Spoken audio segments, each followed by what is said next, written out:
a gravação da manhã da quinta-feira, dia 3 de setembro.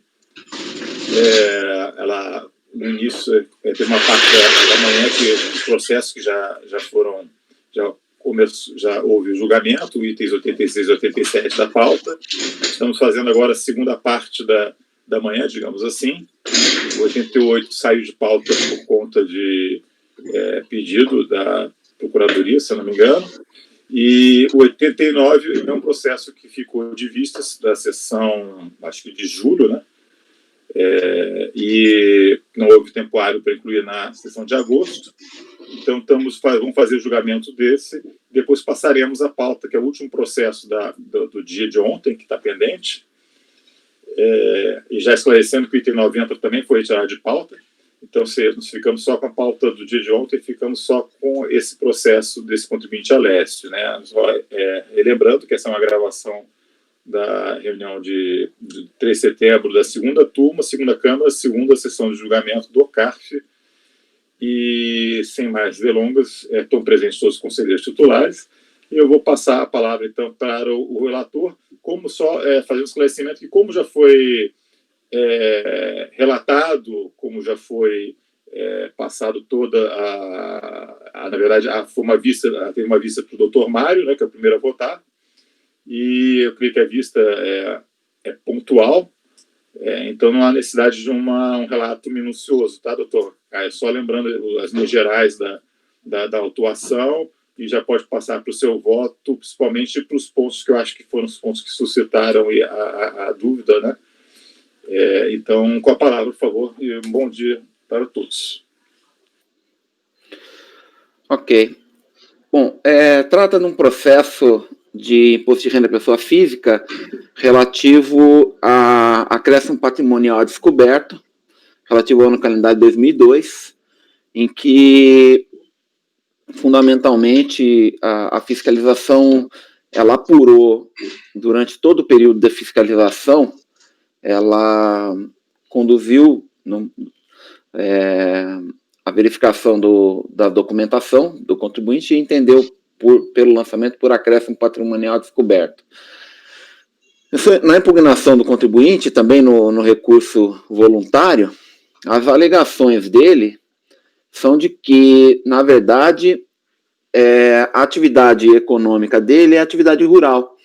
E não seria correto a apuração de variação patrimonial descoberto com tributação com base na tabela progressiva, sem que aqueles valores de débitos e créditos apurados pela fiscalização fossem levados à apuração do ganho na atividade rural, que é essa atividade econômica principal, tá? Ele tem também rendimentos de aposentadoria, mas são uma pequena parte dos seus rendimentos, tá? Além disso, ele tem alegação de que foi considerado, na apuração do acréscimo patrimonial, teria sido considerado em mês equivocado o recebimento de uma parcela de financiamento rural e que não teria sido aproveitado o saldo bancário apurado no ano anterior para esse ano calendário. Então, esse é basicamente o relatório, tá? Se por acaso depois alguém tiver alguma outra dúvida pontual, a gente pode esclarecer.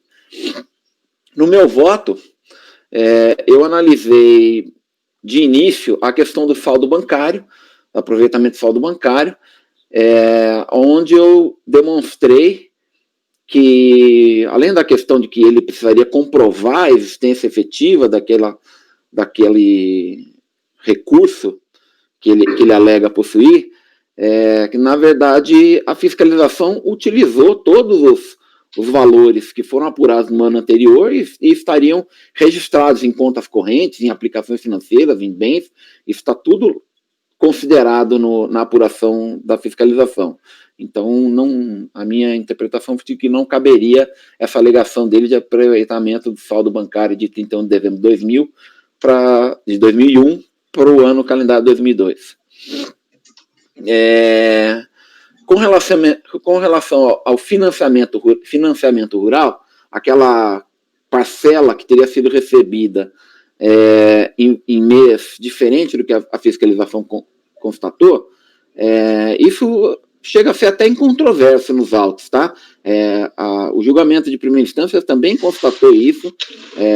Efetivamente, o recebimento de valor de 215 mil foi em julho de 2002 e não em setembro ou outubro, não me lembro o mês aqui, tá? Eu estou acolhendo, porque ele argumenta, ele faz esse pedido expressamente, eu estou acolhendo, mas efetivamente no cálculo final do acréscimo patrimonial, isso não altera em nada, porque o acréscimo patrimonial é feito com bases anuais. Então, você considerar os 215 mil em julho ou em setembro, no cômputo do ano, em termos de valores, não altera em nada. Mas efetivamente ele tem razão. Tá? A entrada efetiva do valor foi em julho. Tá? E a questão principal é a questão da atividade rural. Ele faz essa contestação, dizendo que os valores apurados, assim, a imensa maioria dos valores apurados na fiscalização se refere à atividade rural dele. E pela análise dos autos, eu concordei. Tá? Pela análise da documentação, a fiscalização conduz, na minha visão, toda a fiscalização para apuração de inconsistências no anexo da atividade rural dele, tá? Então, só que, chegando ao final do ano, em vez de proceder a uma retificação do anexo da atividade rural para depois levar esses valores para a declaração de ajuste, a fiscalização optou por fazer o encontro de contas lá, o batimento de débitos, entradas e saídas, e apurar acréscimo patrimonial descoberto, levando essa tributação diretamente para a tabela progressiva. Eu estou acolhendo essa argumentação da defesa, do recurso voluntário, e, por conta disso, eu votei pela declaração de vício formal do lançamento, por conta de julgadas anteriores desse conselho, que entende que o defeito na apuração do crédito seria um vício formal. Eu entendo que é o que está acontecendo. Eu não posso dizer que não há crédito devido, tá? Porque eu simplesmente acho que a apuração foi equivocada. A fiscalização deveria primeiro proceder à reconstituição do anexo da atividade rural, para daí levar os eventuais reflexos para apuração da declaração de ajuste. Foi nesse ponto em que houve o início da votação e foi pedido vistas. Eu acho que o conselheiro Mário que pode esclarecer melhor sobre isso. Ok, eu gostaria até de saber se o Mário está aí, porque estou vendo ali, não consigo enxergar nem o microfone, nem... Não, está. Tá aí, Mário? Vocês não estão me vendo, não? Eu estou vendo. Sim, estamos vendo. Eu não estou vendo. Vendo e ouvindo. Tudo com tablet. O tablet é sempre complicado, né? Mas ele não tem olhos para mim, o que é isso? Eu não te ouço, não te vejo. Não, tudo bem, vou ficar sem te ver, então, mas eu estou escutando, tá? Não tem problema. Para compreensão. Então é isso, ficou com vistas, tá? Também, eu também dei uma olhada no processo, mas eu vou primeiro, não sei se agora eu estou vendo você, Mário, mudou. Você não fiz nada. Não fez nada? Não. Engraçado. Enfim, está com a palavra, Mário, para fazer suas considerações. Obrigado. Só para Então, você Caio, seria... Aqui, eu estou vendo que assim face ao provimento parcial do recurso, o lançamento original deve ser anulado por vício formal. O que é de anulação do lançamento? Sim. Aí já tem uma parte que, antes de entrar na questão de mérito mesmo, que há valores incontroversos, né, que ele nem sequer impugnou. Então, eu acho que já inviabilizaria a anulação propriamente do lançamento, né? Então, eu teria que pensar nisso. Posso entrar no mérito agora? Sim. Até cumprimento o conselheiro aí, acho que foi muito bem analisado, mas eu tendo a divergir da conclusão final aí, dessa questão de considerar que deveria ter sido considerado os rendimentos como rendimento da atividade rural.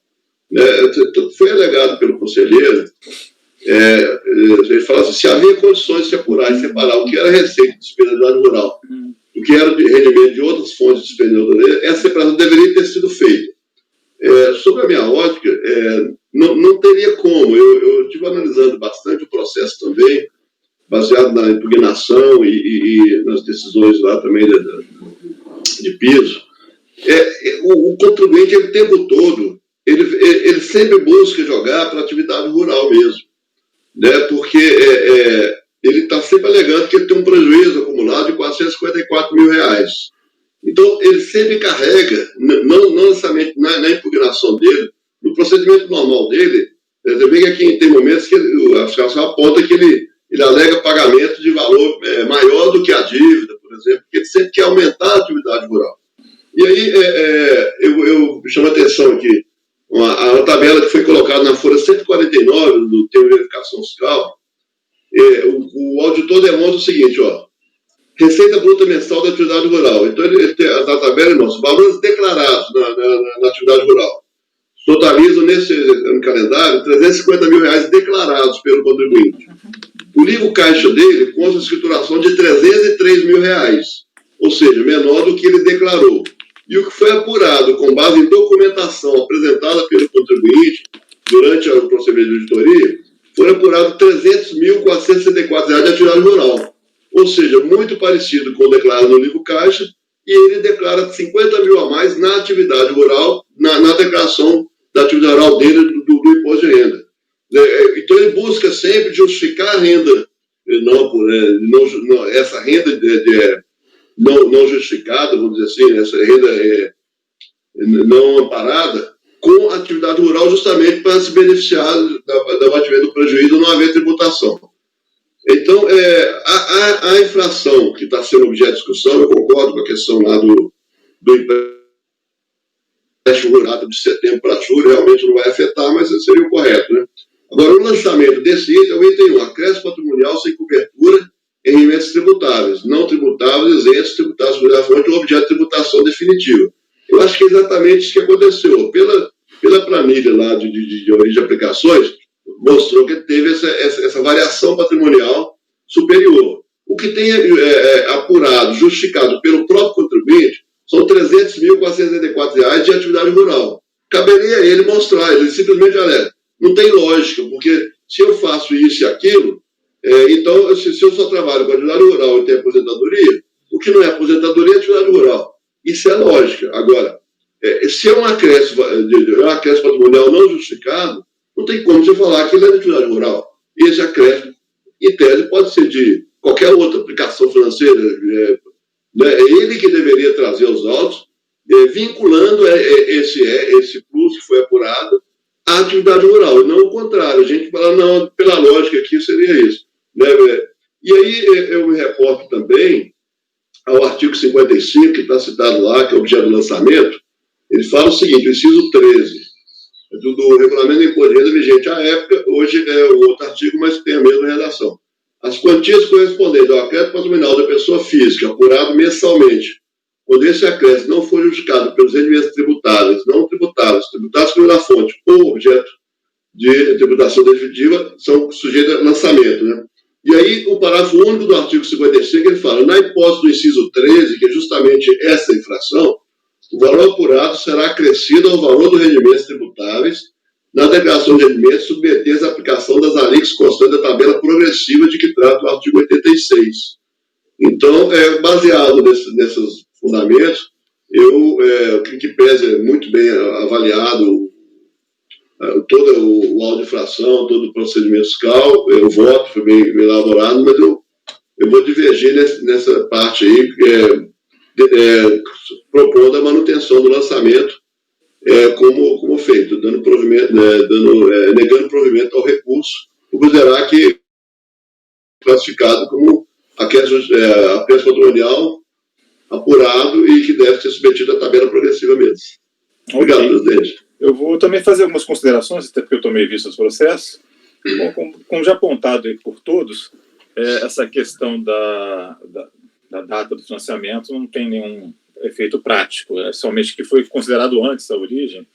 Então, particularmente, eu negaria provimento simplesmente porque vai mandar de novo para fazer um recálculo que vai acarretar exatamente no tanto aspecto material quanto temporal, não mudar exatamente absolutamente nada no cálculo da infração lá. Só a planilha eles vão tirar de uma célula e colocar noutra célula do Excel lá. Então, eu acho que não tem muito por que manter.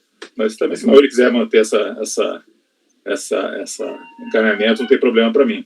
Agora, em relação à questão da atividade rural, eu vejo até a questão, talvez um ponto de vista até mais simples, talvez, né? Porque, na verdade, independentemente dele apurar resultado em atividade rural, ou de ele apurar resultado em ganho de capital, etc., isso tudo não é incompatível com a autuação de acréscimo patrimonial descoberto, tá? Acréscimo patrimonial descoberto, você pega, eu vendi um imóvel e então já tributei o ganho de capital, aquilo lá era tributação exclusiva. Não, mas eu vou ter que botar como origem de recurso a venda, e o imposto que eu paguei sobre o ganho de capital eu vou colocar como uma aplicação.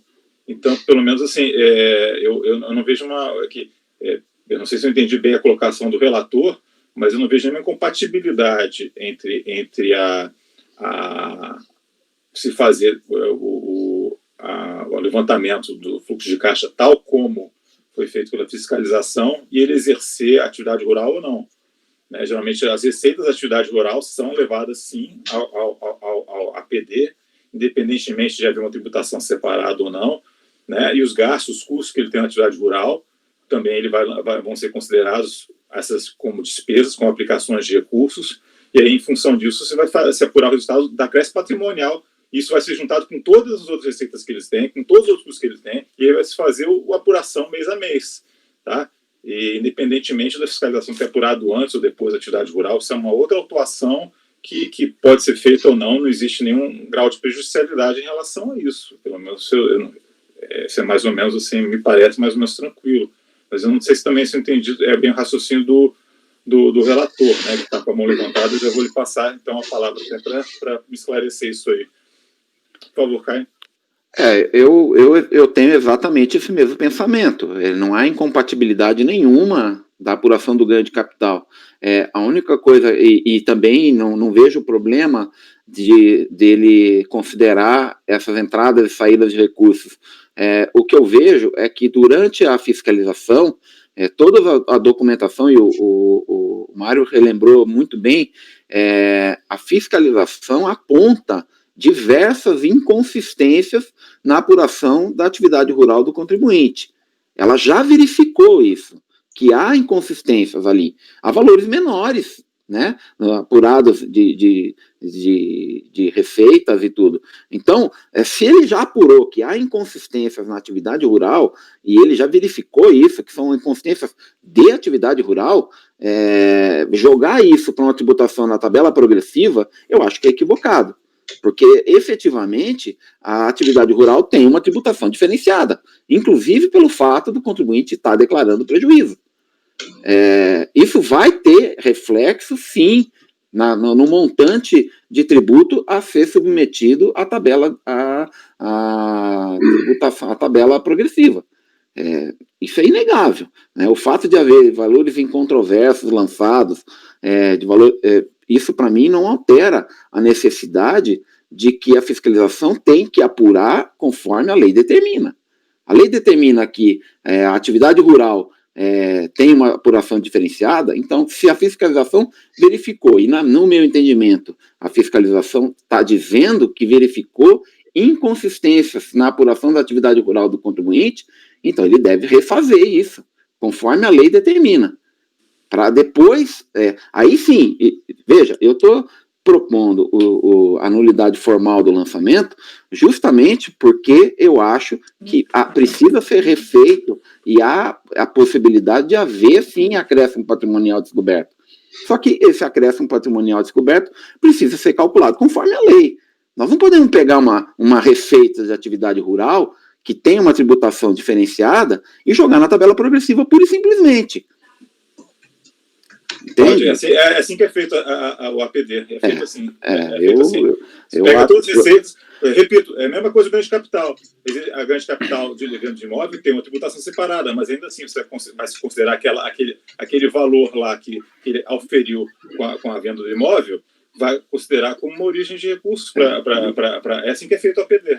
Me desculpe, eu considero que a fiscalização, se há dúvida, se houver dúvida quanto à natureza do recurso, ok, joga-se tudo, faz-se por... Não é assim. Né? Pois é. Mas, enfim... É o meu entendimento. O Leonan também está querendo falar, eu acho que... Sim, vamos passar para o Leonan, mas só te recomendo dar uma olhada, talvez, nos precedentes aí do CARF, até do BRJ, que não é assim como você está falando, tá? Desculpa. Tá bom. Mas, enfim, Leonan, por favor. Obrigado, presidente. Obrigado, relator. Eu estou com um caso parecido, sendo que é o contrário. A fiscalização foi lá, analisou a situação, viu inconsistências na atividade rural, no livro caixa, tudo, e fez o lançamento como atividade rural. O contribuinte, então, recorreu e disse, olha, tem inconsistência na minha atividade rural, mas lá do outro, você não prova que isso é da atividade rural. Então, você deveria ter lançado na tabela progressiva. Como você não lançou na tabela progressiva, então eu quero a nulidade. E foi lançado na atividade rural, que é mais benéfico para ele. Então, eu acho que essa questão ela é muito sensível. Eu acho que, realmente, se não tem a comprovação de onde foi, eu acho que tem ampla vertente. Eu acho que tem saída para os dois lados. Eu acho que no caso aí do Caio, eu acho que o lançamento está correto. Porque também, senão, aí depois o contribuinte vai e alega o oposto. Aí você também, eu acho que o APD aí está bem feito. Tem inconsistências? Tem, mas também de onde é que veio? Você realmente, se o contribuinte também não prova que veio da atividade rural, enfim, você tem um cerne onde eu acho que há espaço para as duas situações. Eu acho que havendo uma boa motivação no lançamento, eu acho que deve ser mantido. Aí eu acho que também a presunção de legalidade deve prevalecer. Okay, minha visão, assim. Vou passar a palavra para o Mário mais uma vez. Obrigado. Só reforçando essa questão aí, as inconsistências, na verdade, que o conselheiro colocou, o relator, são das declarações que o contribuinte foi prestando durante o procedimento fiscal, justamente para puxar para a atividade rural. Qual que seria o efeito prático nesse caso específico? Como ele tem um prejuízo acumulado de R$454 mil que está declarando, e essa receita apurada aí seria toda absorvida pelo prejuízo, não haveria sequer lançamento. Agora, minha ótica é o contrário. O que é atividade rural está posto, que é declarado ali R$300.464. Ele apresentou documentos fiscais que comprovam 300 mil de atividade rural. O resto caberia a ele. Se ele acha que é atividade rural, se ele entende que ele teria que provar que é. Não há dúvida. Né? Na verdade, aqui o lançamento artigo 55, fala, são também tributáveis. Quantias relativas à crédito patrimonial da pessoa física, quando não for justificado por elementos tributáveis, ou isentos ou não tributáveis, tributação exclusiva. Então, o fato foi esse. E o parágrafo aí, aqui nós estamos falando do regulamento, e você tem base legal, o parágrafo fala claramente, o valor apurado será acrescido ao valor do rendimento tributável na alegação de rendimento, submetendo a aplicação de alíquotas da tabela progressiva.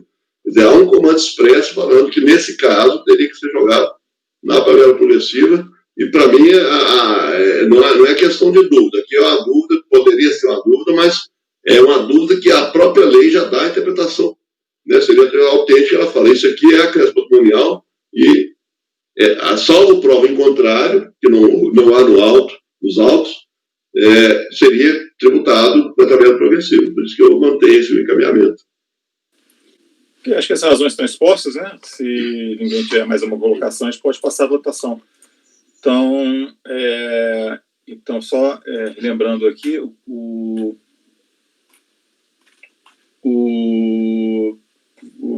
relator está dando parcial provimento. Não, pior que ele está pedindo para cancelar, né, o lançamento, eu acho que você tem que olhar também. Bom, Anulação, né? Não sei exatamente. Tem até a colocação, Caio, do Mário, seria um cancelamento parcial do lançamento, que ele colocou. Não sei se você quer mudar, porque também acertar o dispositivo agora vai estar. Eu não vejo como dar procedência parcial no auto de infração. Nesse caso, eu acho que a apuração da atividade rural ali, ela é pretérita, para depois você ser levado isso à declaração de ajuste. Então, eu acho que se você não fizer essa recomposição, todo o restante vai acabar sendo afetado. Por isso é que eu estou votando pela anulação integral do lançamento. Tá? Mas é só por conta dessa minha posição. Eu acho que... Não, está esclarecido. Eu acho que é o posicionamento dele, Mário. Temos que votar conforme, né, o que ele está... Não vai mudar o caminhamento dele, né? Então, que é no sentido de anular o lançamento dar parcial provimento ao recurso voluntário para que seja anulado o lançamento por vício formal. Correto? Sim. E só para esclarecer, é parcial provimento, porque eu não estou acolhendo aquela alegação de aproveitamento do saldo do ano anterior. Por isso é que é parcial. Ok. Então, Mário, como vota? Em pese o muito bem elaborado voto, eu vou divergir no sentido de negar provimento. Martim? Eu acompanho a divergência. Eu também no voto do Caio. Ricardo? Acompanho a divergência proposta pelo doutor Mário. Ludmila? Também vou acompanhar a divergência. Leonan? Eu vou acompanhar a divergência, presidente. Juliano? Acompanho a divergência, presidente. Eu também vou acompanhar, então ficou por maioria de votos negar provimento ao recurso. Vou designar o Mário para fazer o voto vencedor. E ficou vencido o relator. Então, já de imediato, lembrando que o item 90 foi retirado de pauta a pedido do relator, né? Vai ser para uma elaboração de despacho de saneamento. E eu já falo com o apoio da Janaína, por favor, para convocar a presença do patrono do item 98 para acompanhamento, na sustentação oral não, tá? Do julgamento 98. Ok, presidente, farei a convocação.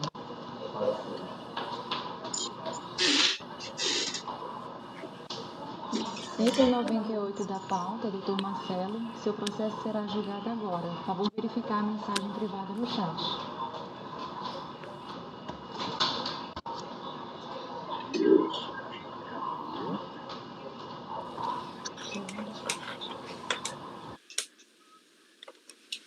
Espero 5 minutos de praxe, pessoal. Não sei se pode ocorrer uma confusão, senão a gente passa para outro item. Pode falar, Ricardo, por favor. Já entrou o patrono, já.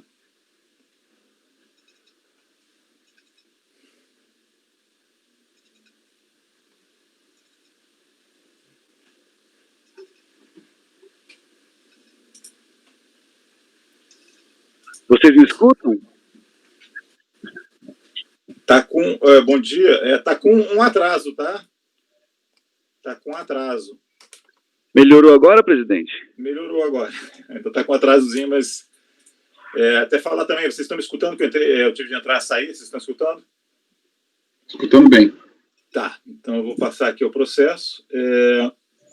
Lembrando que já foi lido o relatório, o voto, na sessão anterior e saiu com vistas, se eu não me engano, foi vista para o Dr. Mário, né, que teve uma controvérsia acerca... A principal controvérsia foi acerca da decadência, e então eu já adianto para os senhores, eu vou fazer um resumo bem rápido do relatório, e já adianto para os senhores, vocês estão com o processo aberto aí, vocês vão ver que está em azul as modificações que eu fiz em relação ao voto anterior, né? Eu acho que foram bem colocadas as razões dos colegas em relação à decadência, e eu reexaminei o processo. Então, eu estou acatando, né, a decadência conforme proposto conforme pedido pelo contribuinte. Então, eu já vou, sem maiores atrasos, vamos lá passar por a narrativa do processo. Foi bastante simples a autuação, tá? Basicamente, é uma relação o cerne da questão, como eu já ressaltei na oportunidade anterior, esse processo vem da sessão de julho, tá? Lembrando, estamos com o item 98 da pauta, interessado Monsanto, temos um acompanhamento por parte do patrono, que está aqui presente. Então, esse processo fundamentalmente foi lavrado um auto em função de a empresa autuada, a fiscalização considerou que ela tinha uma relação, ela contratou essa empresa, a empresa Press Construções, dentro do regime de empreitada total para realizar algumas obras, tá?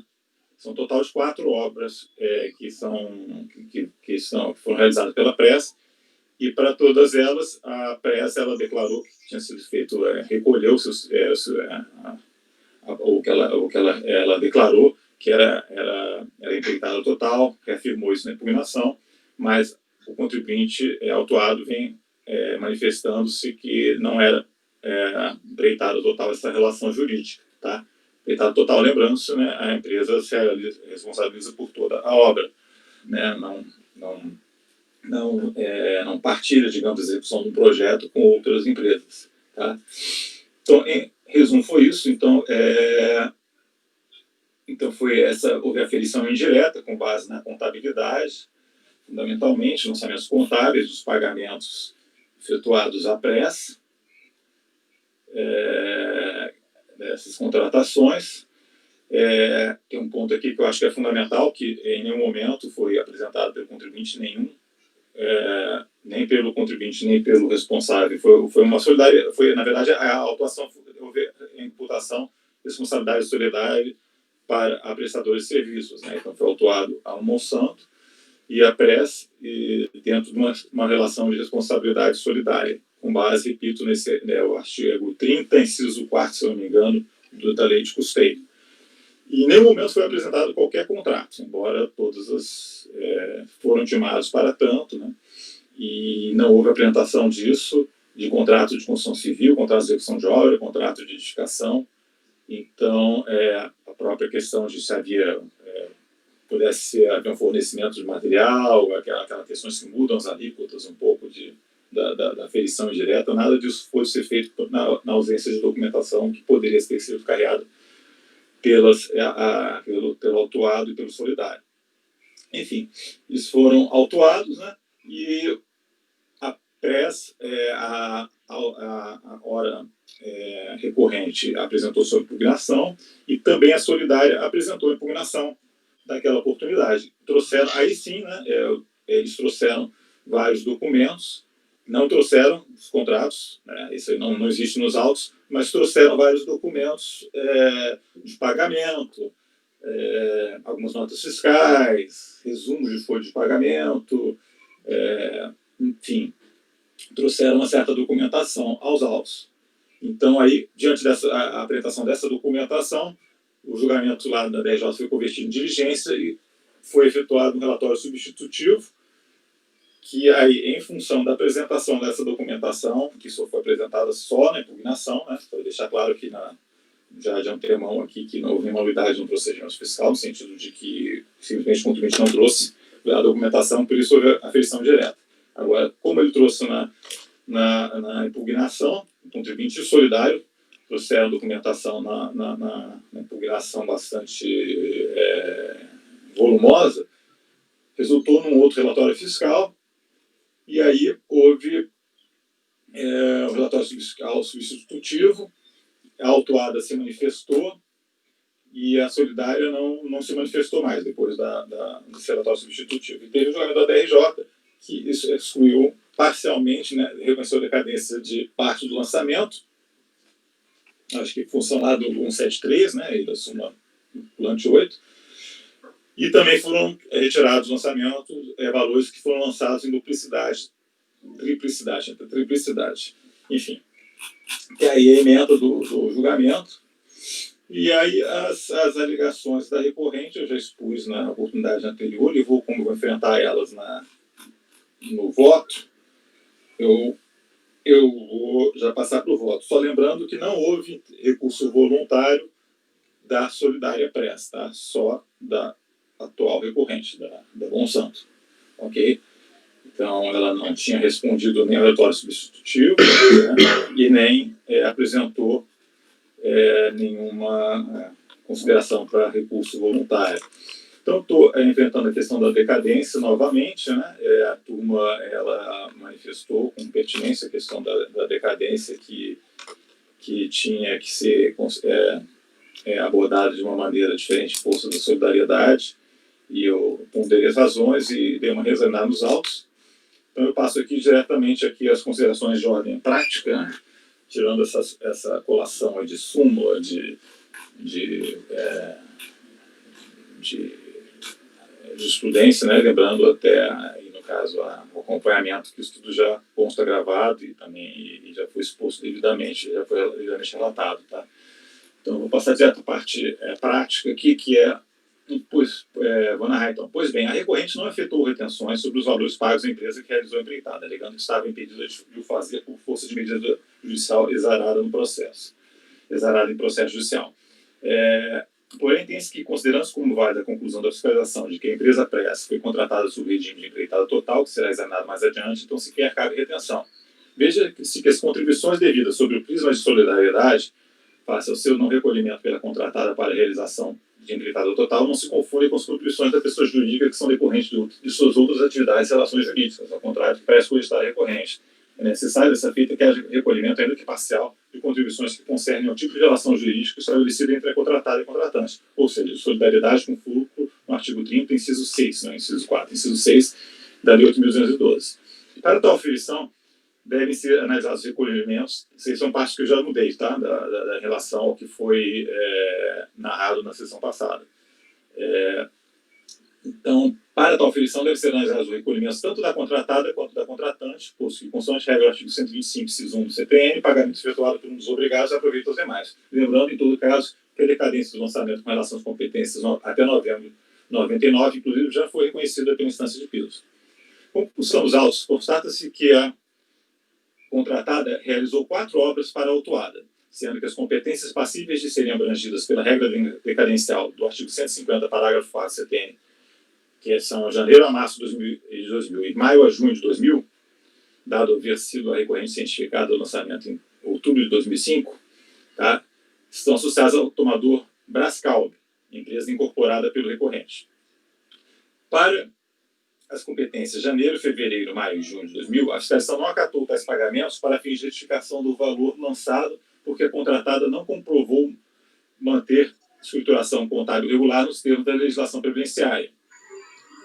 Foram as motivações da fiscalização por não ter acatado os documentos. Então, na verdade, esses documentos, até eu vou apresentar aqui, esses documentos foram trazidos não pela recorrente, foram trazidos pela Solidária quando ela apresentou a sua impugnação, tá? Esses documentos de pagamentos. E aí, a fiscalização não acatou essa comprovação, porque essa contratada não tinha escrituração regular nos termos da legislação previdenciária, e com relação à competência março de 2000 não foi acatado o atimento face à grande divergência entre o valor pago e declarado em GFIP. Né? Não obstante, para fins de apuração de decadência, entende-se que tais motivos não são suficientes para a desconsideração de tais pagamentos antecipados, devendo assim ser reconhecida a decadência do lançamento no que se refere a essas competências. Inclusive, até março, né, a divergência em relação ao pago ao declarado de GFIP houve pagamento ainda parcial, então isso aí já traz uma antecipação de pagamento nos termos 150, parágrafo 4º. Né?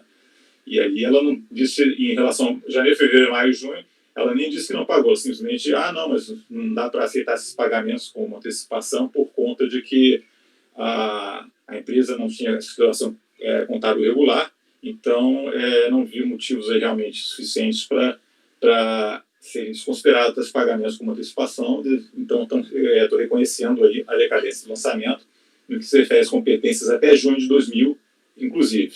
Mas o contribuinte pede até setembro, tá? Mas julho, agosto, setembro não teve lançamento, não teve fato de gerador, tá? Não compuseram a base de cálculo do lançamento. Então, por isso que eu não estou reconhecendo, porque não existe decadência ser, não tem fato gerador, não foi cobrada contribuição, está na autuação. Evidentemente, se houvesse, seria reconhecido também. Tá? A questão da nulidade eu já enfrentei. Quem tiver dúvida pode consultar aí o auto de infração. Tá? Vamos ver que não tem lançamento de julho, agosto, setembro. Na verdade, o pedido acho que foi formulado provavelmente porque viu a contagem do prazo decadencial, viu quando foi a autuação, mas não chegaram a ver exatamente quais os lançamentos que tinha, né, para cada competência. Enfim, a nulidade estou afastando, isso aí eu vou passar bem breve, tá, gente? Já foi narrado, relatado. Eu ano passado já mencionei que estou afastando essas unidades que na verdade não houve nenhum problema com o procedimento fiscal, o que houve foi uma apresentação deficiente da documentação quando do procedimento fiscal, e aí, como não houve a apresentação de documentação, foi feita com base no artigo 33, parágrafo 3, 8.212, 142, 148, foi feito lá a aferição indireta, né? Então, não foi ignorada a maioria dos documentos apresentados pelo recorrente no curso do procedimento fiscal, visto que eles foram juntados aos autos somente após a ciência da autuação, com a interposição da impugnação e os aditivos a esta, né? Então, a falta de apresentação dos documentos da lavratura do lançamento deu-se, portanto, pela inércia do contribuinte, né? Agora não pode buscar vantagem dessa sua atitude, né? E os documentos caiados com a impugnação foram devidamente apreciados pela autoridade lançadora, tá? E eventual discordância da interessada quanto às conclusões ali vertidas tem a natureza de discussão de méritos, né? Não de preliminar nulidade. Não houve ampliação nenhuma na fundamentação legal, só houve apenas detalhamentos de alguns aspectos, em função, inclusive, porque só com base quando foram apresentadas as documentações pelo contribuinte que realmente se pôde entender algo melhor a situação. Então, eu estou rejeitando a questão da nulidade. Eu vou passar aqui ao mérito, que é o cerne da controvérsia, né? Que é se definir com base nas provas coligidas aos autos se a empresa pressa foi contratada para execução de empreitada total ou parcial. Eu entendo que assiste a razão à fiscalização. De novo, eu acho que teve alguma dúvida, talvez parte colegiada naquela oportunidade, mas eu revisitei os autos com bastante, pretendendo ao menos, né, bastante detalhamento. E então modifiquei aí toda essa narrativa em azul, que está aí no relatório em azul, são uma análise mais detalhada, talvez, para exatamente entender a minha linha de raciocínio, tá? O que acontece? É incontroverso que a PRESA apresentou o GFIP com código de recolhimento 155, declarando assim que prestou serviço atuado em regime de empreitada total, aludindo na sua defesa à folha 145 que o contrato de construção civil firmado não se tratava de cessão de mão de obra, mas sim de contratação e que a construtora assumia a responsabilidade direta pela obra, citando nesse sentido o artigo 220, parágrafo 1º do decreto 30.099. Desse modo, vê-se que não se tratou apenas com a venda recorrente de prestação de informações supostamente corretas em GFIP, mas sim de informações prestadas nessa declaração e corroborada pelos termos da defesa contratada. A contraprova de tal declaração poderia ter sido perfeitamente produzida pela recorrente, bastando para tanto ter sido carregado aos autos os contratos firmados entre ela e a pressa construtora, demonstrando assim o regime de contratação da obra de construção civil, providência essa que inexplicavelmente não foi levada a efeito. Agora, dos elementos dos autos, pode ser constatado, explicando a situação, né, que a pressa construtora realizou 4 obras para a recorrente. O nome delas aqui, P255, Monsanto Brascalb, P319, Monsanto Ipuano, P294, Brascal Barretos, e P297, Monsanto São José dos Campos. Né? Cada um é um endereço diferente. Tá?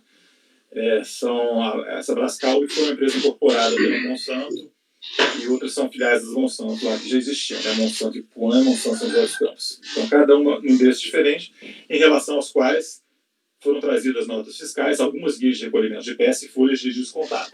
Então, essa tabela da folha 159 é bastante importante que quem quiser dar uma olhada, que ela circunstancia bem essa divisão aí, né? E, inclusive, para cada obra foram lançados alguns fatos geradores determinados, porque cada obra se estendeu, evidentemente, durante um certo período de tempo na sua realização.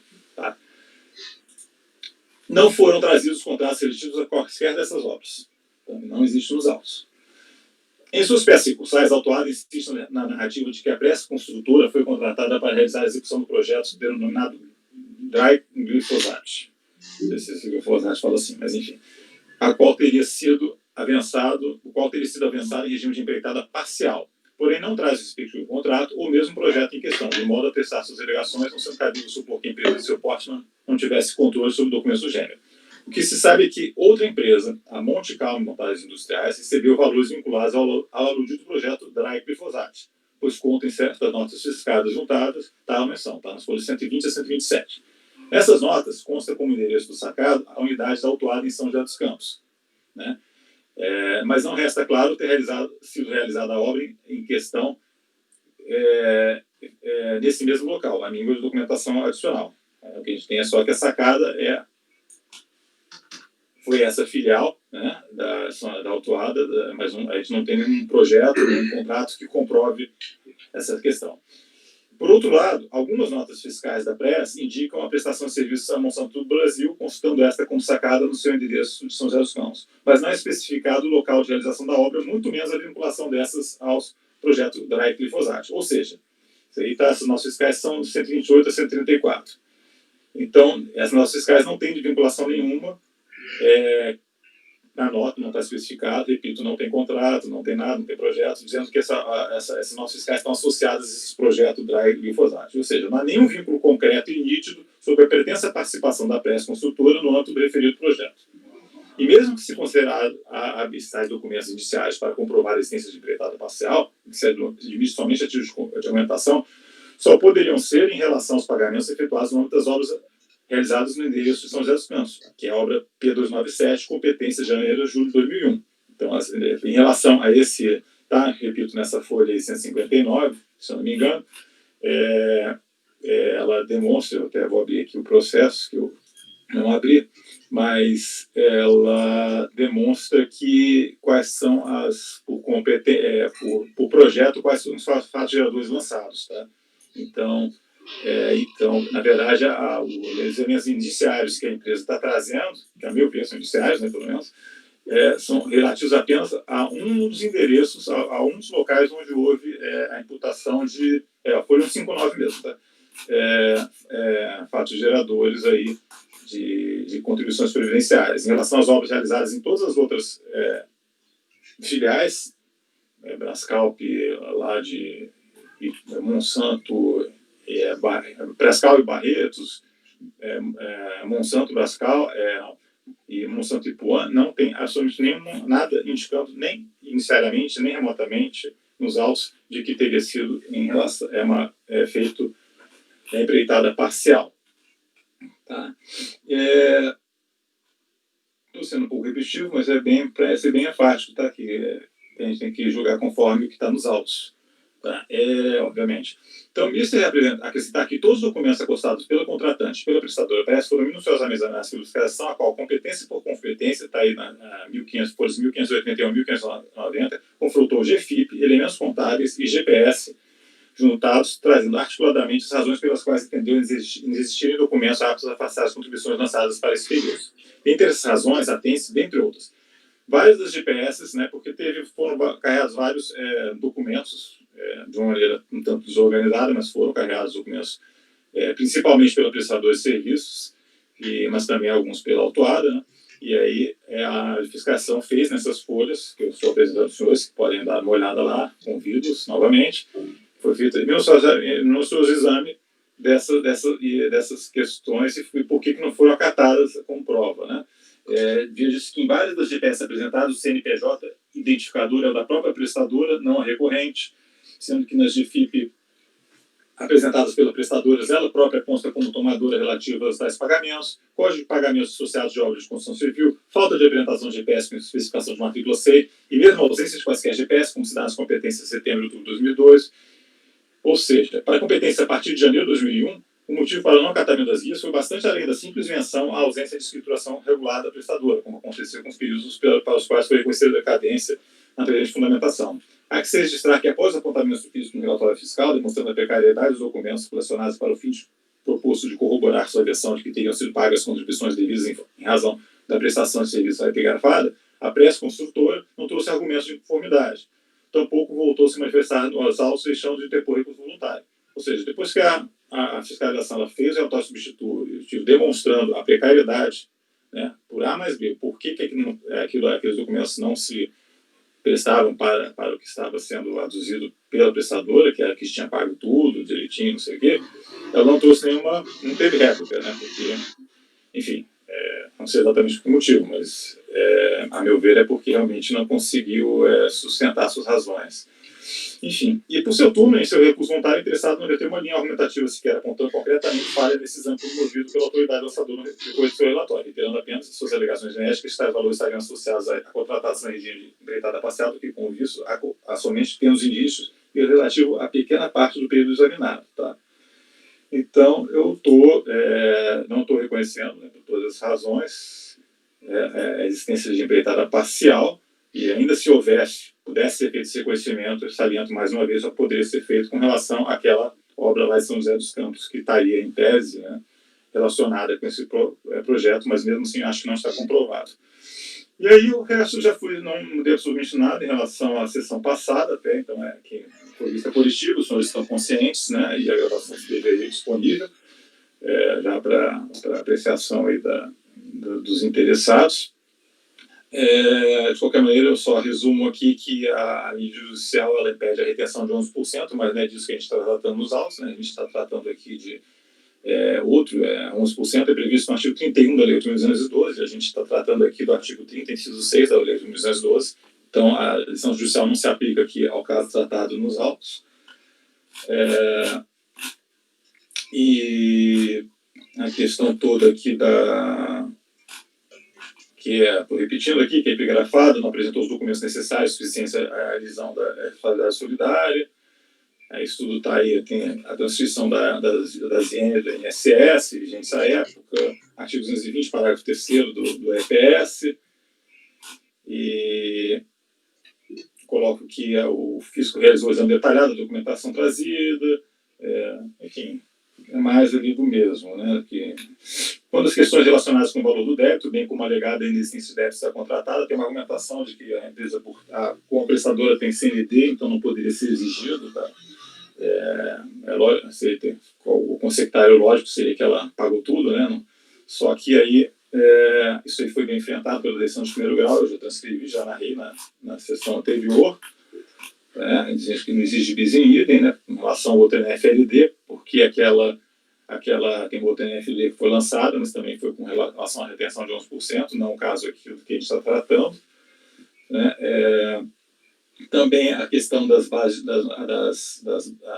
de não terem sido atendidos os termos das decisões formativas que determinam os percentuais de 10% para a pavimentação, para percentuais fixos, em razão para fins da aferição direta, porque não houve apresentação do contrato da obra, que pudesse, ou documento similar, né, que pudesse permitir aprofundamento disso. Também a nulidade por razão do pagamento integral das contribuições previdenciárias, a gente já viu que não está, o exame dos documentos, como eu já relatei, não permite essa conclusão. Ainda foram apresentadas guias de recolhimento apenas por amostragem. Então, e a questão da certidão, ela não prova cabal do recolhimento de todas as contribuições previdenciárias, vez que o documento é emitido a partir da fiscalização sumária, sem atingir contabilidade do contribuinte. Então, aí está narrado uma série de situações que é emitida essa RPND sem a verificação efetiva de pagamento a pagamento, né, que não havendo restrições, a certidão é expedida eletronicamente, né, mesmo tendo sido apresentada todos os defeitos, a CND será eletronicamente emitida, porém, se houve omissão do contribuinte prestador de serviços quanto a serviços prestados para determinada empresa, seja pela não entrega, seja pela ausência de matrícula C e tudo mais, o sistema não capta isso, então não existe assim, realmente tem que passar por uma auditoria fiscal para se chegar a uma conclusão de que houve recolhimento de todas as contribuições. Em relação ao relatório de vínculo, súmula CARF 88, a intimação do patrono, súmula CARF 110, e é isso. Então, estou dando parcial provimento de recurso para declarar a decadência do lançamento, se refere às competências até junho de 2000, inclusive. E passo a palavra já para os colegas para as suas manifestações e dúvidas, tá? Mas eu repito, a referência das páginas estão aí nos autos, tá? Caio, por favor, com a palavra.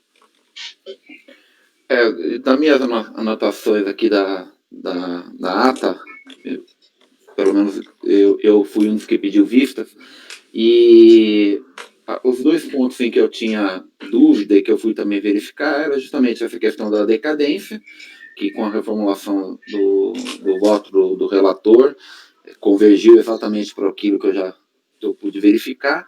E com relação a essa questão da empreitada total, é até engraçado, mas o relator conseguiu enxergar exatamente o mesmo que eu vi, né? Principalmente a questão de ausência de contratos. Não trazer os contratos de contratação das obras, para mim, é fundamental para você, pelo menos, iniciar a prova da empreitada total, né? Então, no que diz respeito a mim, está plenamente satisfeito. A vista e o voto do relator foi exatamente no que eu verifiquei. Ok. Só falar para o Mário, então. Obrigado, presidente. Eu fiquei só com uma dúvida aqui na emenda, que ela ficou meio genérica, na minha opinião. No caso das responsabilidades solidárias, existindo pagamento antecipado. É um entendimento que, na leitura lá, eu não consegui assimilar totalmente. Qualquer pagamento, por exemplo, do solidário, do prestador, não seria um pagamento vinculado àquela matrícula? Eu coloquei uma súmula mais genérica, tá? Se eu posso reformular aqui a emenda, assim, até porque... Para atrair o 150, parágrafo 4º, seria o pagamento do prestador do serviço relativo àquela matrícula. É isso? Tá? Ou seria qualquer pagamento a título de retenção?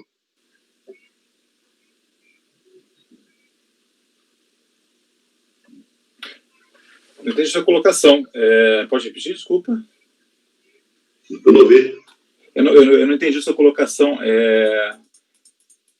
Porque a emenda fala o seguinte: no caso das doações solidárias, existir pagamento antecipado realizado por qualquer dos obrigados, o prazo é pelo artigo 150. Seria qualquer pagamento ou pagamento vinculado à matrícula? Não, o pagamento é dentro daquela relação jurídica, né, que foi estabelecida entre eles, né? Na verdade, aqui não houve, aqui houve pagamento relativo àquelas obras específicas. Isso. Não, estou falando que a emenda ficou muito genérica, né? Então poderia levar a uma interpretação de que, por exemplo, uma prestadora, qualquer pagamento que ela fizer, não necessariamente para aquela obra, poderia atrair a aplicação do 150. Porque, assim, porque eu quis fazer mais aberto por um motivo, né? Que pode haver alguma controvérsia específica. No caso aqui, houve pagamentos relativos àquelas obras, tá? Uhum. Agora, pode haver um entendimento que talvez fosse mais aberto, pudesse provar essa solidariedade de uma maneira mais ampla. Então, eu prefiro deixar mais amplo. Mas eu posso também colocar da seguinte maneira: comprovados que houve pagamentos relativos às obras contratadas pela prestadora, eu posso dar para fazer ali e não excluir quem tem um entendimento diverso, mas para que circunstanciar melhor a situação de fato. Acho que é bem eu mudo aqui a emenda nesse sentido, para especificar que no caso existindo pagamento da da prestadora solidária, aproveita, faça título de solidariedade ao tomador de serviços. Perfeito. Acho que fica melhor mesmo. Mais adequado ao caso concreto. Né? Sem mais dúvidas.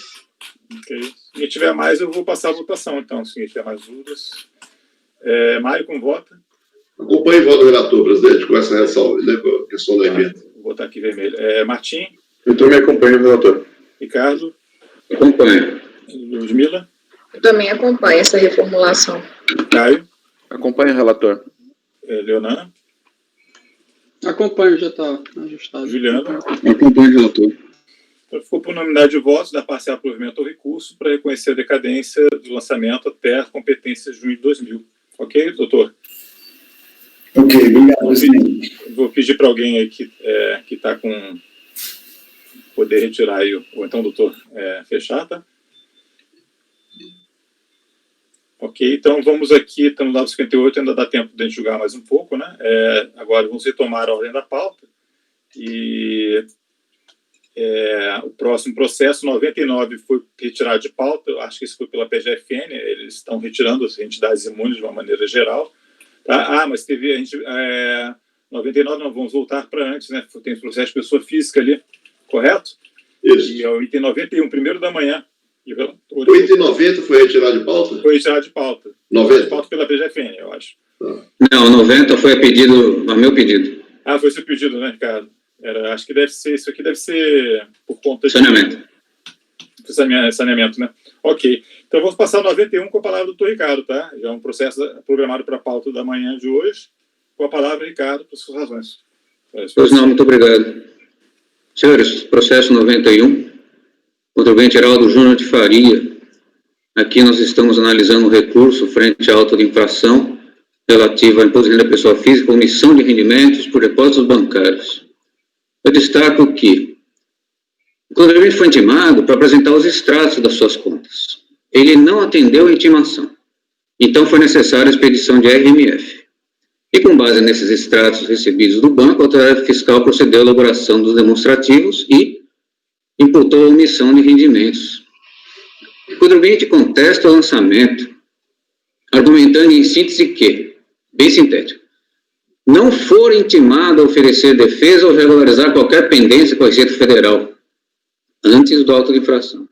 Refere, por isso, inválidos os atos de intimação que precederam a autuação. Ele acresce que seu cônjuge fora igualmente autuado nos mesmos valores. Por conta dessa autuação do seu cônjuge, ele entende que não é parte legítima a figurar no polo passivo dessa relação tributária e requer a devolução do prazo de defesa, ainda mais que jamais pretenderam sonegar impostos ou omitir informações. Pelos argumentos apresentados em impugnação, a DRJ proferiu um acórdão que manteve integralmente o lançamento, baseado fundamentalmente em falta de provas. No recurso, eu destaco que ele repisou os argumentos já apresentados, inovou, indicou ofensa a princípios constitucionais e inovou, apontando a inconstitucionalidade do artigo 23 do Decreto 70/235, aquele que determina a forma de ser intimado. E fala que a utilização do edital seria inconstitucional. Retoma-se o mesmo pedido final impugnatório: provimento do recurso, devolução da oportunidade de defesa, apresentação documental, anulação do auto, exclusão do polo passivo. Passo ao voto. Conheço o recurso e destaco logo de pronto que é interessado nos argumentos que não foram expostos em sede impugnatória: ofensa a princípios da ampla defesa, contraditório via processo legal, e alega a inconstitucionalidade do artigo 23 do Decreto 70/235. Mas os argumentos são aduzidos só em recurso voluntário e não são conhecidos por vosso Decreto 70/235, artigo 16. Apesar de tudo, eu sempre destaco, a súmula CARF número 32 diz que este CARF não é competente para pronunciar sobre inconstitucionalidade de lei tributária. Sem mais alegações preliminares, passo ao mérito.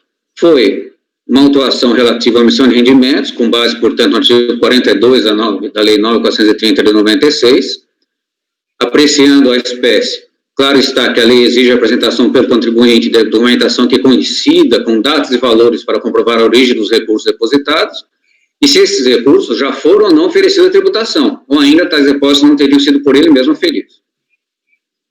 No presente caso, o contribuinte não apresentou documentação probatória. Sendo o contribuinte identificado como co-titular da conta bancária, onde ocorreram os depósitos em pauta, em seu desfavor foi elavrado este auto de infração, com estrito respeito aos artigos 42 da 9.430 e 142 CTN.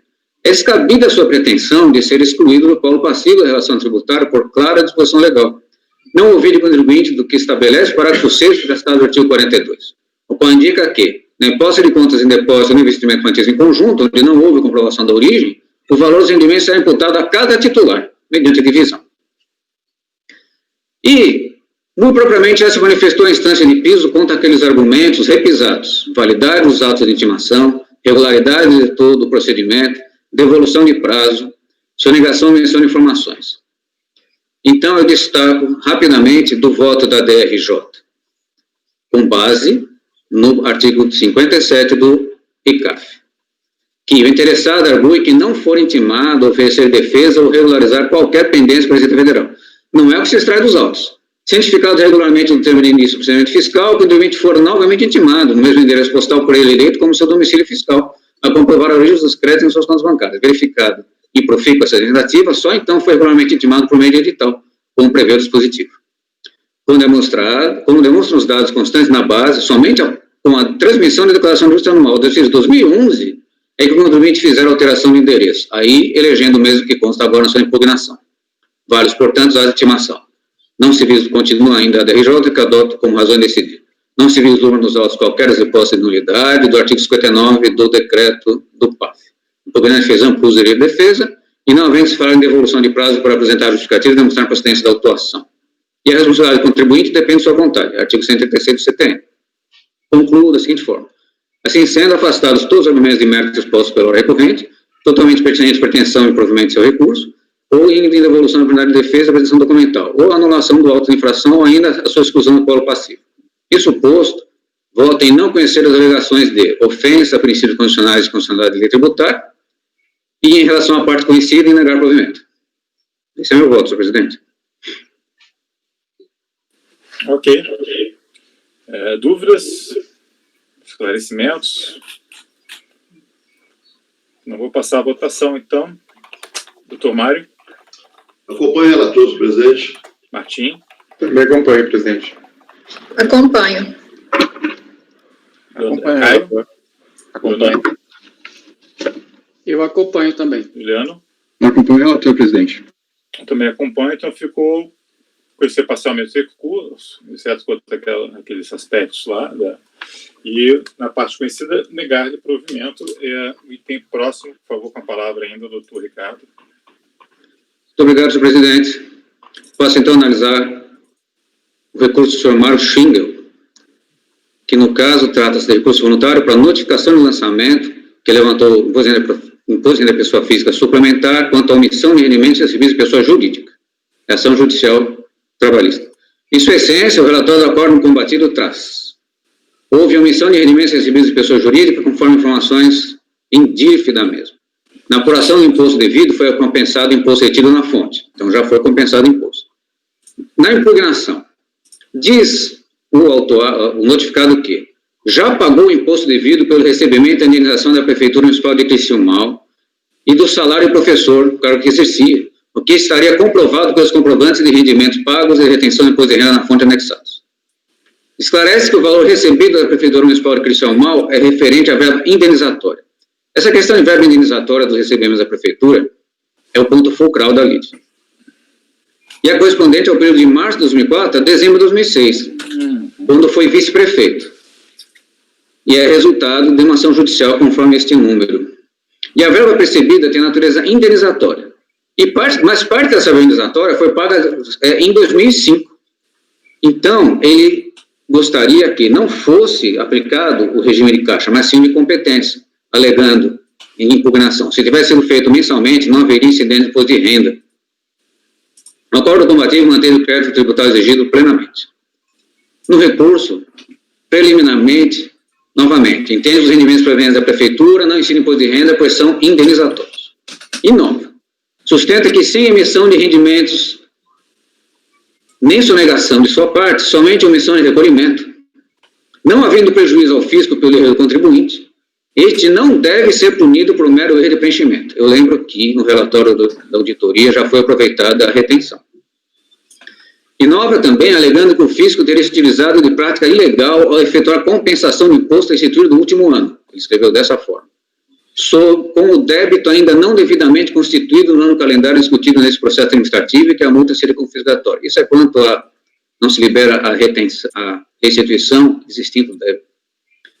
No mérito, ele aponta que a lei orgânica do município previa que a verba de representação não constituiria um fato gerador. E nova, aponta que a STJ pôs entendimento de que erro de preenchimento que não gera prejuízo aos cofres públicos não é passível de punição. Pedido final, anulação do lançamento e restituição do valor de imposto retido na fonte. Ele não destaca novamente aqui no recurso a história de regime caixa competência, mas isso continuou em pauta. Houve uma resolução desta segunda turma, em 2014, sobrestando o processo até que houvesse a decisão definitiva do recurso extraordinário, justamente quanto a regime de caixa competência, ERA. Em condição de ser apreciado pelo CARF, o processo retornou a esta segunda turma. Em 2015, houve um acordo onde os membros de colegiado, em maioria de votos, deram provimento ao recurso do interessado. Resumidamente, deram provimento ao recurso, dizendo que ele tinha razão. O regime era para ser de competência. Só que, à época, cancelaram o auto de infração. Vejam a segunda parte da emenda desse primeiro acordo. Lançamento amparado no artigo 12 da Lei 7.713, nulidade por alteração de critérios jurídicos, impossibilidade de alteração. Só que a Procuradoria interpôs recurso especial, justamente na intenção de que o simples levantamento na forma do regime de caixa e com a possibilidade da aplicação do regime de competência pela RRA não seria motivo para ser anulado o auto de infração. Parágrafo 10. A segunda turma da Câmara Superior de Recursos Fiscais, na data de 13/2/2018, provatou o acordo onde os membros decidiram, por unanimidade de votos, conhecer o recurso especial e, no mérito, por maioria, dar provimento, com retorno aos autos ao colegiado de origem, essa segunda turma, para apreciação das demais questões de recurso voluntário. Ou seja, não se discutiria mais se seria caixa ou competência, apenas o resto. Mas com a ciência das partes interessadas, parágrafo 11, os autos foram encaminhados a SACAT da Delegacia da Receita Federal do Rio Grande do Sul, que seria quem faria as contas do RRA, para prosseguimento em relação a determinado no acordo no recurso especial. Curiosamente, antes foi a ADRF e não para apreciação desta segunda turma. Parágrafo 12. Foram juntados aos autos a sentença prolatada na ação ordinária de autoria do contribuinte interessado contra a Fazenda Nacional, publicada em junho de 2007, com um extrato de recolhimento contribuinte, com tela de consulta pública do processo, e que esses processos ainda restam conclusos. Esses processos aqui, justamente, o interessado está contestando que o seu recebimento da prefeitura é ou não tributável. A consulta que foi juntada aos autos consta folhas 173 e 175. Mas, se for hoje consultado no site aberto, a gente pode verificar que continua em pendência de apreciação. Ajuntado aos referidos documentos, segue o seguinte despacho da SACAT. O processo retornou da Câmara Superior, tendo sido cientificado o contribuinte, mas ao realizarmos pesquisas nos sistemas informatizados da Justiça Federal do Rio Grande do Sul, nos deparamos com o processo judicial por decisão de primeira instância, anexamos, bem como verificamos que o mesmo se encontra em andamento no STJ. Entendemos tratar do mesmo tema e a EPF decorrente dos pagamentos recebidos da Prefeitura Municipal de Criciúma. Ainda na decisão continua aquele despacho. Ainda na decisão da Câmara Superior é determinado o retorno à apreciação pelo CARF, portanto, retorno ao CARF para continuidade. Parágrafo 13. Era para ser 14, né? Me perdoe. Retornados os autos a este colegiado de origem, para analisar as demais questões trazidas no recurso voluntário, diversas da possibilidade do imposto de renda pessoa física sobre rendimentos recebidos comodamente ser calculado utilizando as tabelas do imposto vigente a cada mês de referência, e tendo em vista que o conselheiro relator não mais compõe o colegiado, foi o mesmo encaminhado para novo sorteio. Ou seja, senhores, pode realmente ser calculado por RRA. Isso é pacífico aqui no CARF. Não haveria nulidade por ter sido lavrado por regime de caixa. Meu voto, conheço. Eu vou agora trabalhar a questão de se há ou não relação judicial. Verifique-se no presentes autos um memorando da PFN. Ele foi exarado pela Chefia de Serviço de Defesa da PFN em 2007, foi endereçado ao chefe de serviço de suporte operacional lá do Rio Grande do Sul, da delegacia de julgamento, e ele pede informações sobre o processo, onde se consta a seguinte solicitação: solicita a Vossa Senhoria remessa urgente ao processo administrativo, este aqui, cujo interessado é este contribuinte, para fim de permitir a defesa da União Brasileira Judicial proposta pela Justiça Federal. Ou seja, houve necessidade de acesso aos autos para se saber do seu conteúdo. Não se fala exatamente do conteúdo, mas vê-se perfeitamente que a PFN recorreu aos autos para saber do que se tratava. Na cópia da sentença prolatada na ação ordinária, procedimento comum ordinário números, de autoria do contribuinte interessado e tendo como ré a União, que foi publicado em 2007, juntado ao presente e auto pela Unidade de Jurisdição do Contribuinte, verifica os seguintes relatórios positivos. Relatório: trata-se de ação ordinária proposta pelo contribuinte contra a União, objetivando a declaração da inexigibilidade do imposto de renda excedente sobre a verba de interpretação recebida em razão do exercício de cargo de vice-prefeito. Alegou fundamentalmente que esses valores possuem natureza indenizatória, sustentou a nulidade de lançamento e aduziu que a norma é confiscatória. E o dispositivo de tal sentença é julgo improcedente o pedido. Mas essa lei judicial carece ainda de decisão definitiva, como pode ser verificada através das telas de consulta pública juntadas pela DRF de origem, e que elas são consultas ao processo, que foi autuado em 2012, refere-se à continuidade da apreciação da ação ordinária referida e que restam conclusos para decisão. E nova consulta de transformação junto ao sítio de consultas abertas da STJ, até a presente data, não há alteração no andamento da querela. A meu ver, não resta dúvida, portanto, diante das informações levantadas, que trata-se de lide levada à análise do Poder Judiciário, tratando do mesmo tema. Incidência ou não de imposto de renda da pessoa física decorrente do pagamento recente da Prefeitura Municipal, recebidos pela ocupação do cargo de vice-prefeito, pelo interessado. Súmula CARF número 1, ou seja, esse assunto não é apreciado e aprecia-se matéria distinta da constante do processo judicial. Uma vez verificado que a matéria alegada pelo contribuinte em recurso voluntário em relação à não incidência da IPF sobre valores é coincidente com a apreciação nos processos judiciais mencionados, não há que se conhecer do recurso voluntário apresentado nesse tocante, diante da renúncia à instância administrativa. Parágrafo 24. Ressalta também que foram apresentados argumentos novos quanto ao recurso, não presentes desde sua peça impugnatória, não podem ser apreciados pelo decreto 70235, artigo 16. Qual é a inovação? Relativa ao fato de omissão de rendimento sem sonegação, somente omissão de recolhimento, sem prejuízo ao fisco pelo erro, não deve ser punido por mero erro de preenchimento. Inova alegando como ilegal efetuar compensação de imposto em discussão com o imposto a restituir. Inova alegar que a multa é confiscatória desproporcional. Mas argumentos novos não devem ser apreciados. 29. Diante do exposto, fica patente que o recurso envolve ou matéria sobre pressão judicial ou matéria inovadora, não merecendo, portanto, conhecimento todos os quesitos recursais levantados. E suposto voto em não conhecer o recurso, senhor presidente. Ok, Ricardo. Eu faço só uma questão aqui de formal, né, antes de entrar no mérito do teu caminhamento, é que você coloca ali no início do teu voto, você coloca que cadê o início do teu voto? O recurso atende... Item 15. Ele é a regularidade formal e apresenta ser preciso, devendo, portanto, ser conhecido.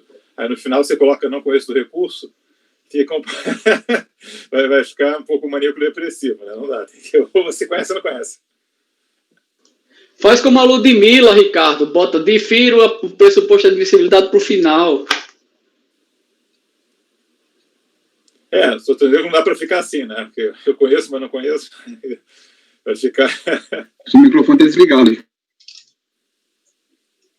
Desculpe, senhores. Realmente, às vezes, a fábrica de decisões, ela falha na linha de montagem. Tá. É só consertar isso aí, tá? Obviamente, você... parágrafo 15. Propondo não conhecimento, né? Então, é só consertar parágrafo 15 aí.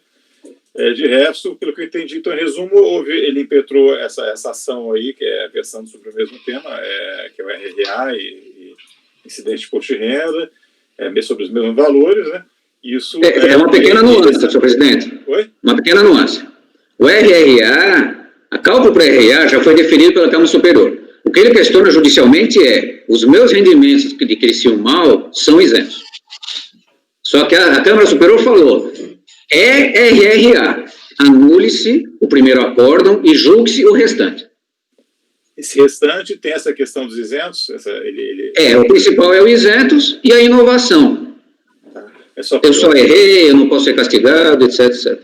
Uhum. É que eu acho assim... Oi, Ricardo.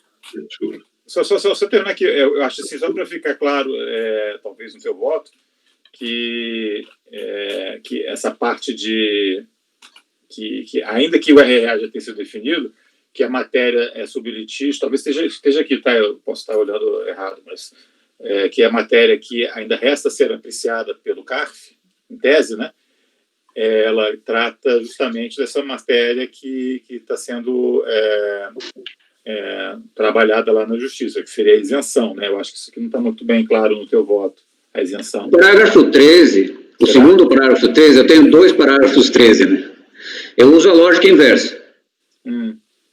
Retorno aos autos desse colegiado para analisar as demais questões diversas da possibilidade de imposto de renda serem calculados por RRA.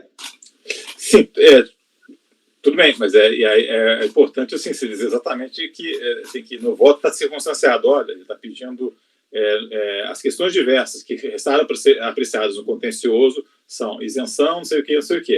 E na ação judicial ele está exatamente questionando exatamente a mesma coisa, tá? Porque senão a lógica inversa, e ainda mais no relatório, não está nem no voto, fica um pouco difícil assim, a compreensão.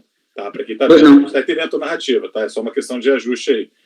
Então, para ficar clara a concomitância, não, ele está pedindo isso, agora o que para apreciar no administrativo é isso, e ele está pedindo exatamente isso lá na justiça. Então, ele tem concomitância, tá? Mas é isso, assim, se é essa a situação, eu não tenho maiores...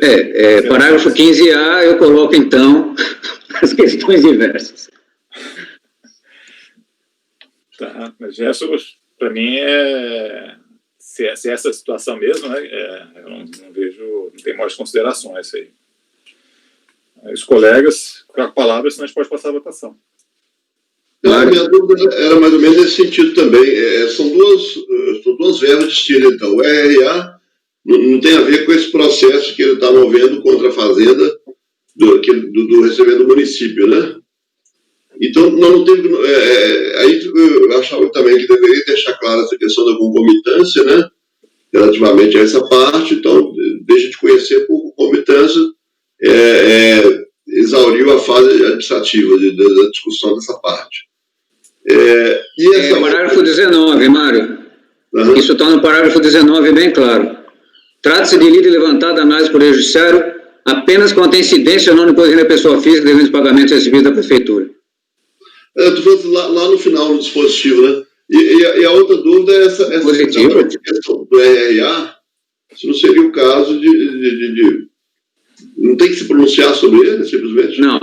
A Câmara Superior falou claramente, não é para ser apreciado o RRA. Ele é cabível. Mas não tem que falar que é cabível? Porque... Não, a Câmara Superior já falou no relatório. Se estão entendendo assim, tudo bem. Quer dizer, eu estou entendendo assim. Agora, quanto à sua colocação de colocar isso no dispositivo, eu não acho cabível. O dispositivo é não conhecer o recurso, né? É fundamentação de voto. Isso ok. Acho que é fundamentação de voto. Mas é só retirar uma dúvida aí, que na verdade, essas verbas que é RRA, mas ele está dizendo que apesar de ser RRA, seria isento, né? Na verdade, ele queria... verbas. Eu acho que o Mário está entendendo errado. Tem uma discussão sobre RRA, sobre algumas verbas, e tem outras verbas que seriam isentas. Não, é a mesma verba, que é essa indenização lá da prefeitura, né? Esse órgão é público, vice-prefeito, né? Pelo que eu entendi. E aí, essas verbas, primeiro ele questiona que tem que ser tributado, né, mês a mês, etc. Caso fosse tributado, seria nessas circunstâncias, mas além disso, ele está dizendo que é isento. Não é isso, Ricardo? Então, a questão da RRA já ficou definido que tudo bem, tributa mês a mês, mas além disso, ele quer que se reconheça uma isenção.